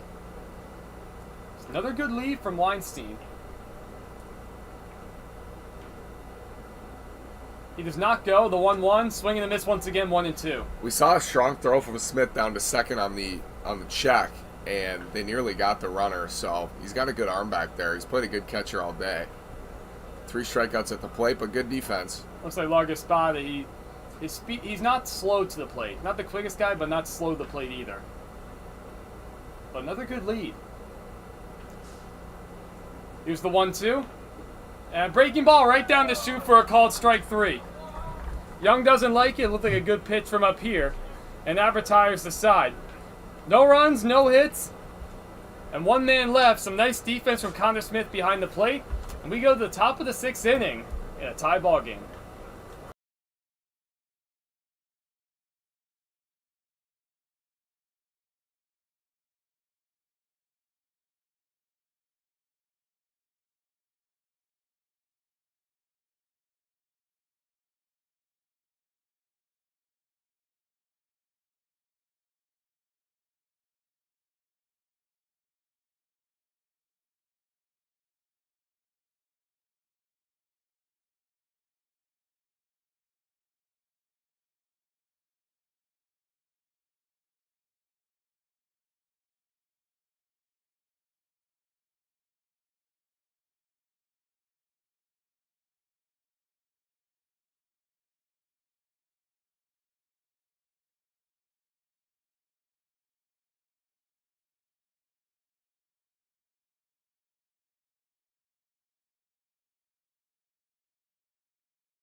We're set for the top of the 6th inning, ladies and gentlemen. I'm Evan Schmeiser, joined by Nash Walker.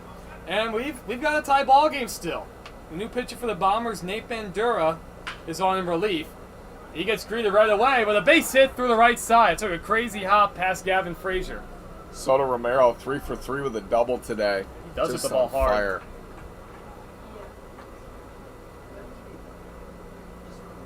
This is Bandura's 7th game, 6 2/3 innings, 4.05 ERA, 7 strikeouts, 5 walks. He has recorded 1 save this season. Now it'll be Landon Alden. Reached on the fielder's choice and struck out. Now Nash. Saw the Bombers try to bunt last inning, unsuccessfully. I wonder if we see a bunt here from Alden. Yeah, view this inning as, the 9th or the 7th or however you want to view it. It's the last inning in a tie ball game. Allen does not square and he pops that up foul. Landon today 0 for 2, fielder's choice, strikeout swinging. 10 strikeouts for the Haymakers today. Bombers pitching, getting the punchies. Soto Romero, just 1 stolen base this season. He's a good lead over there. He's stolen 1 bag, he's been caught once. That's down low. Looked like Bandura almost dropped down a little on that pitch. Not exactly side him, more like just he dropped his elbow. This is a big at-bat here, I think, for Otten. At least get the runner over to second.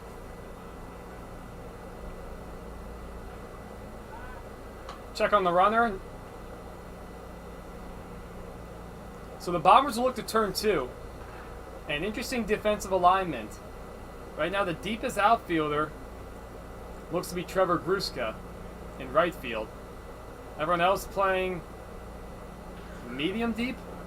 So a ball in the gap could very easily give the Haymakers the lead. Also keep in mind the Haymakers are the away team. So the Bombers will have their chance to try and win the game. Once again, short lead for Soto Romero.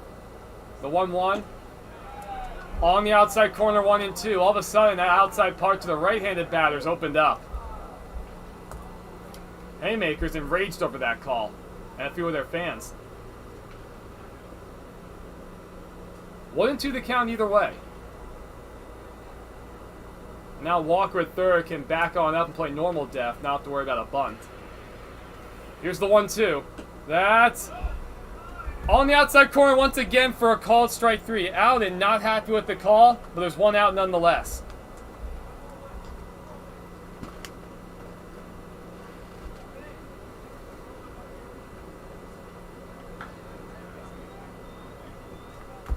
Big strikeout right there for Bandura.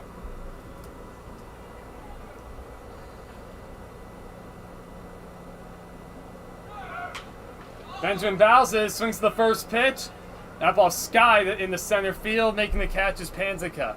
Soto Romero is on the move and forced to retreat, so maybe a hit and run on there for the Haymakers. It's a quick second out. That's what the doctor ordered after a leadoff base hit to Romero if you're the Bombers. And that brings up Goki. He struck out twice today. Soto Romero over at first. Wonder if we'll see him take off again. He does not go. The first pitch on the outside corner, strike 1. Wow, talk about a pitcher's strike zone, Nash. The outside part on both sides is just wide open. It's been consistent at least. Nice job by Bandura. First pitch to Soto Romero, ripped into right field. Since then, a lot of strikes. Way late on that fastball, 0-2 the count.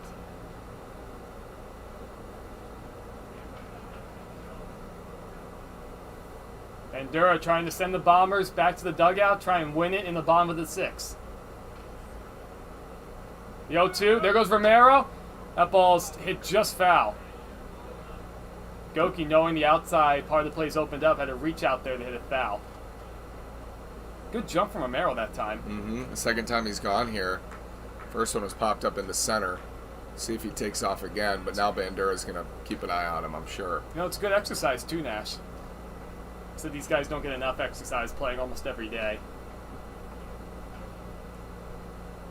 We're staying in shape too, Nash. Lungs, vocal cords. Working those muscles. The 0-2. Fouled straight back. Oh, good pitch. Up and in fastball. Nice job from Goki following that back. Soto Romero was not running that time.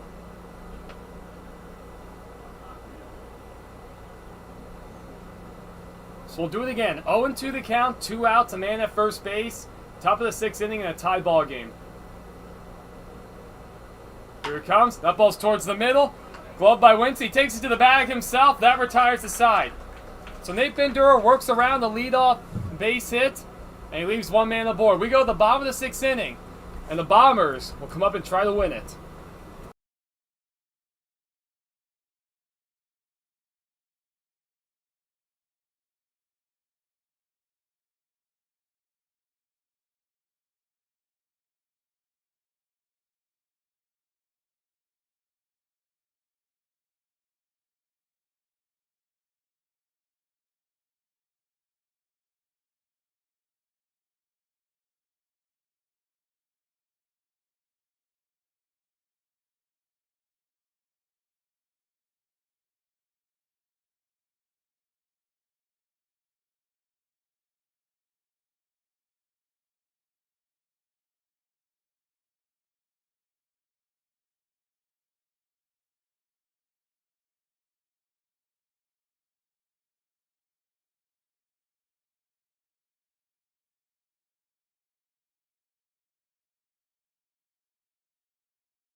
Here we go, ladies and gentlemen. This could very well be it. We have crossed the 2-hour threshold as the Bombers will take what could be their final at bat here in the bottom of the 6th inning in a tie 4-4 game.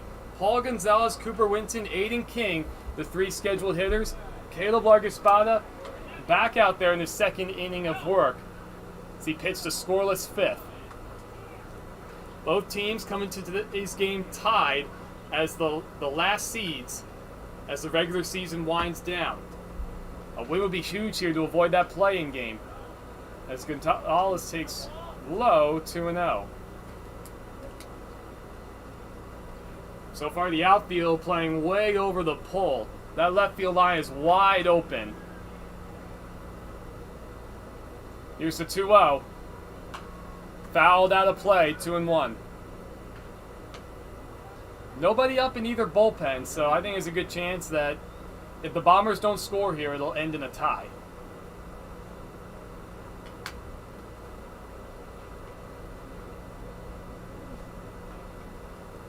Largaspada set with the 2-1. He deals. In the dirt, 3-1. And Nash, what are you looking for if you're Gonzalez? That fastball in a spot I like, but I'm fine taking a leadoff walk here as the winning run. Gonzalez at the game-tying RBI hit his last at-bat in the 4th. Here's the 3-1. Inside, ball 4. The Bombers have the leadoff man aboard to try and win the game.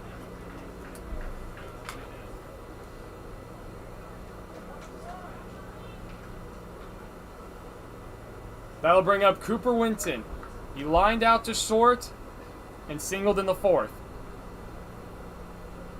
Nash, we've seen one unsuccessful bunt so far this game. Coming from the Bombers. Do they bunt here? Yeah, it's the winning run. I don't know. It depends. A lot of guys can't bunt. So you have Winton, who was singled already in this game and lined into a double play, a hard double play. It's the PSCL. It's, you know, I'd probably let him swing away. Paul Gonzalez has not stolen a base. So that's taken for ball 1. Yep, he's squared. I'm a big fan of that idea. I know you're at the bottom of the order, but runs have been tough to come by. You really got to get it out there, though, if you're Winton. You already saw a great play from Smith, forcing a man out at second. So the 1-0. Infield playing in, anticipating the bunt. He does not square this time. He takes upstairs. Well, that's interesting. Wonder if the bunt calls are coming from the coaches. You would think. Most players wouldn't think of just giving themselves up. You got Paul Gonzalez at first, and Paul this year is 0 for 1. Stolen base attempts. At 2-0, it's behind Winton. It goes to the backstop. Well, in this case, who needs a bunt when you get a wild pitch?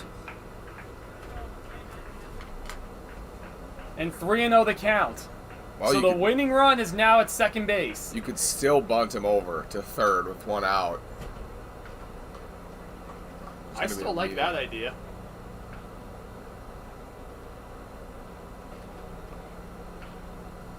You have Aiden King on deck, who was hit by a pitch, his only plate appearance, who came off the bench.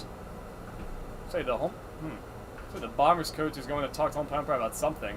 I don't know what it is.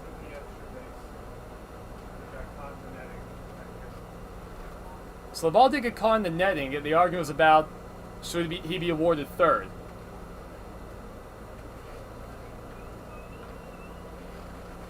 He swings away 3-0 and rips it foul. Oof. I did not anticipate that. Trying to win this game right here. Yeah, good swing. So in this case, if you're the outfielders, you have to be playing shallow. Honestly, I think Fleece in center field, he's a little deeper than he should be. I don't know if he can throw a man out from that far back. The 3-1. He does swing away. It's hit well out to right field. Going back is Truong. That's going to be over his head. Let's see, Gonzalez. There's going to be a play at the plate. He didn't go right away to throw home. Safe is the call at home plate. The Bombers have won the game on a walk-off double from Cooper Winton to deep right field. Paul Gonzalez was holding up at first, back in the second base bag, and made it a closer play than we thought it would be. But the Bombers escape, and they win 5-4. Wow, just hit it over his head. That was dramatic and a fun win for the Bombers. A big win for the Bombers, to say the least, trying to avoid the play-in game. So the Bombers now move to 5-8, and the Haymakers will drop to 5-10 this season. Big loss for the Haymakers. My goodness, Nash, we saw a little bit of everything. Some great pitching, some timely hitting, and ultimately a walk-off win. Yep, very fun. Bombers win it, and they celebrate at home plate. So coming up next, ladies and gentlemen, we'll have the North Stars taking on the Lumberjacks right here